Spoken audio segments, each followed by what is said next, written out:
Kami ay nagtungo sa iba't ibang sulok ng mundo. Bawat isa sa amin ay nagkaroon ng kakaibang karanasan sa iba't ibang destinasyon na aming pinupuntahan.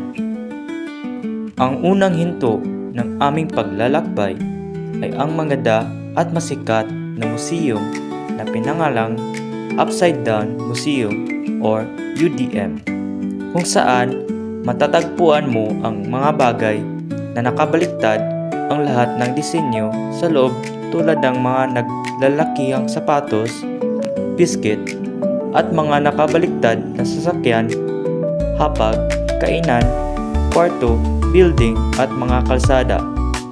Ito ay tanyag na lugar dahil sa kakaibang disenyo nito.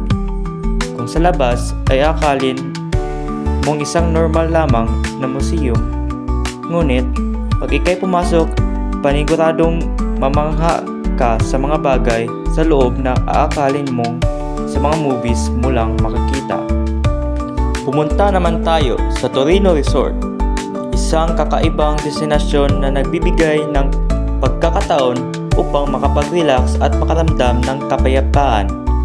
Sa Torino Resort, ang mga tanawin ay sumasalamin sa kagandahan ng kalikasan, mula sa malawak na kalangitan hanggang sa berdeng paligid na nakakaakit sa mga mata.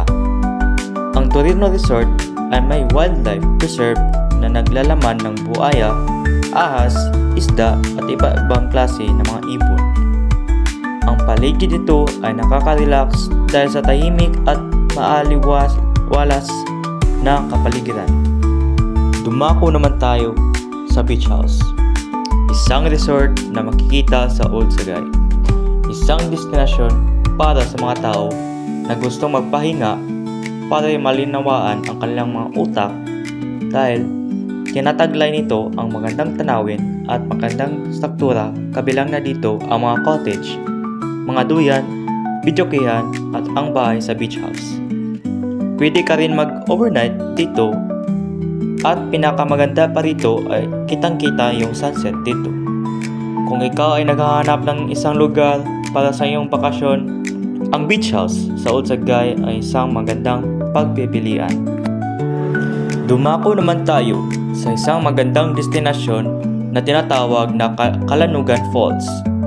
Ang Calanugan Falls ay isang nakatagong hiyas sa Barangay Milpasok, Munisipalidad ng Calatrava.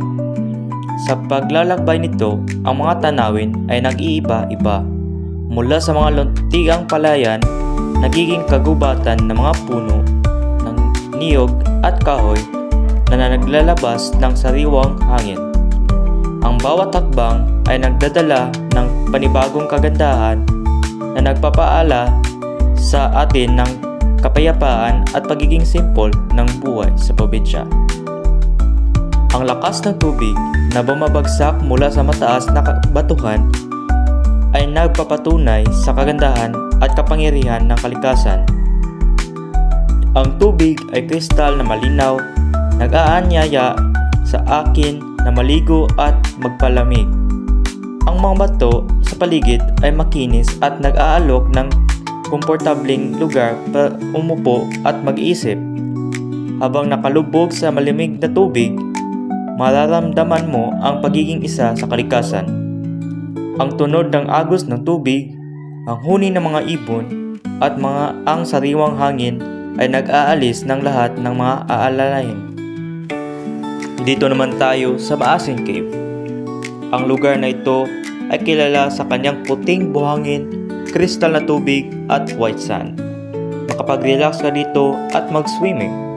Maranasan mo din ang paglalakbay sa dagat gamit ang sasakyang barko. Makikita mo rin ang magagandang koral at iba't ibang uri ng isda. Maaari ka ring pumili ng ilang magagandang bato at maaari mo ring itabi ito sa iyong bahay o gawin itong souvenir. At doon magtatapos ang aming lakbay sa Naysay. Maraming salamat sa panonood.